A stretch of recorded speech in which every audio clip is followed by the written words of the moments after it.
I said earlier, he could have put Jesus straight into the world.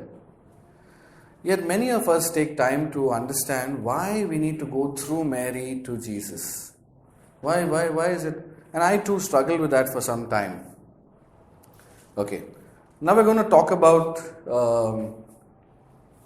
making a statue. You know what a statue is, right? Yeah? A statue, like any statue. Okay? Now, like this one. Okay, cool. How can you make a statue in two ways? The first way is this.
Okay, nice?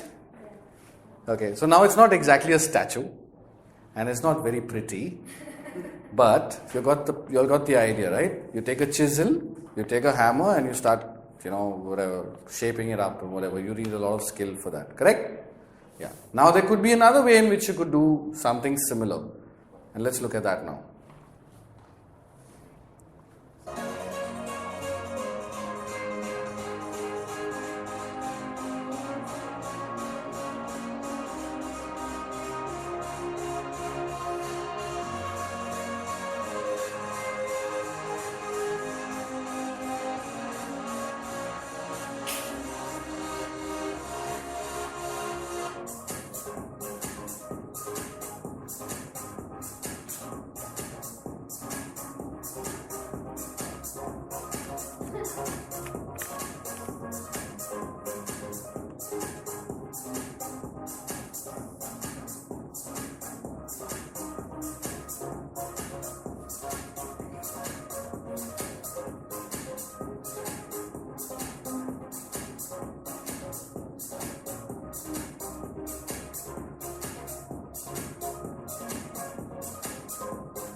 Slightly better than the last one. So you'll notice the detailing of those lines and the veins and all that stuff. So this is the second way. Now, which is the easier way? The second way. Yeah? Which is quicker? The second one, correct? Because the first one you'll be sitting day and night trying to get that face, first of all, in symmetry, as in order, and you make one mistake and you're done. You've got to redo the whole thing. Here you just put the material inside, let it set, wait for it to dry, and then start removing the mold. Correct? Yeah? Which one is more effortless, has no tension? Don't have to think, nothing, just put it in. Oh yeah. Done. For those of us who don't know Hindi. Done. Okay. Now just listen to this, guys. This is it blew me off completely. I'm going to paraphrase it. It's written by Saint Louis de Montfort. And a lot of what I've shared today I'm going to share from him and from other sources. But listen to this. Mary is the great mold of God. The second one was a mold, correct? Mary is the great mold of God who was made to give Jesus his human nature. So in Mary, Jesus' human nature was formed perfectly. There was no error. Perfectly. Like the hand was formed in that mold perfectly, similarly his human nature was formed. Now, in Mary, Jesus was both when he was in her womb and also when he came out, yeah. He was both fully God and fully man, correct? Which means, if you look at the analogy of a mold, that means Mary had the capacity to hold both God and man fully. So she had the capacity to give Jesus human nature, and she has the capacity to give you and me a nature like God. She is made as the perfect mold for you and me to abandon ourselves into, so that we can become perfectly like God. Even the veins will be exactly like God. I'm not saying this is God's plan. Saint Louis de Montfort. Mary is the perfect place where we will know God. The only condition is that the material that is being used has to be easily moldable. It has to be easily moldable. So if you desire to be like Jesus, I love the song today. I just love it. It's one of my all-time favorites. Lord, make me like you. And all of us have that desire to be like Jesus. Let us abandon ourselves. Literally, guys, let us allow ourselves to be captivated by Mary. Let us be lost in her so that she can form us to be like Jesus. Because this is the way God has given. Now, it's an easier way. You can try doing it without Mary. You will feel like you have a chisel and a hammer and you are being cut into pieces. But with Mary, you will be formed by a mother. So for those of us who are hard nuts, it is going to be painful. We will not be able to be molded into the womb of Mary and become like God. And it's going to be painful and time consuming. It's going to take very long. Now, some of us struggle with the thought that, Mary is not mentioned in scripture very often. Yeah? I mean, everyone says Mary, church tradition, saints, fine. What about scripture? The greatest contention of the Protestants is Mary is, even Jesus doesn't call her mother, he calls her woman. My goodness, what is this?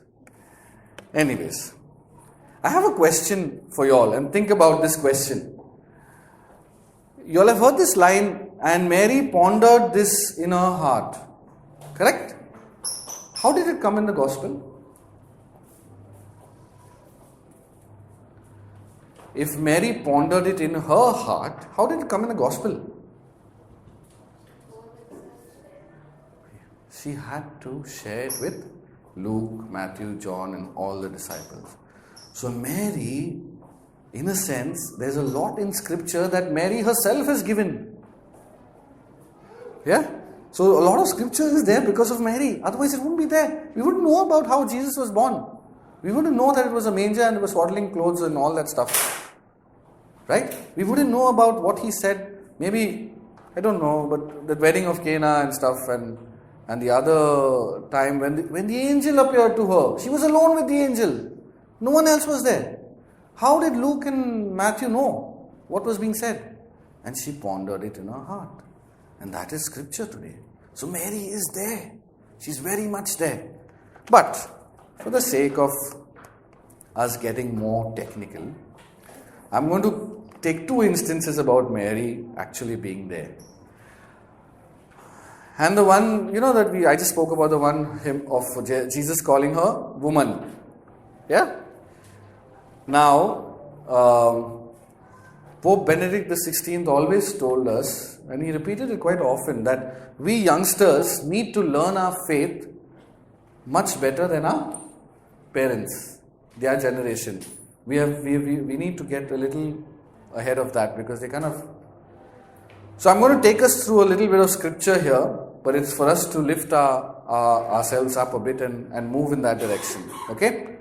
Now, Jesus calls her woman at the wedding of Cana and at the cross. There are two places. Wedding of Cana and at the cross. And there's another place, what have I got to do with her? He says when they ask her, your mother and brother and sister. But he doesn't say woman there. The two places where he says woman. Now, Archbishop Fulton has a lovely line. He says, Mary was the only one who realized that the wine was over. Correct? But why was the wine over? It is Archbishop Fulton, so don't catch me after the meeting. Why was wine over? Jesus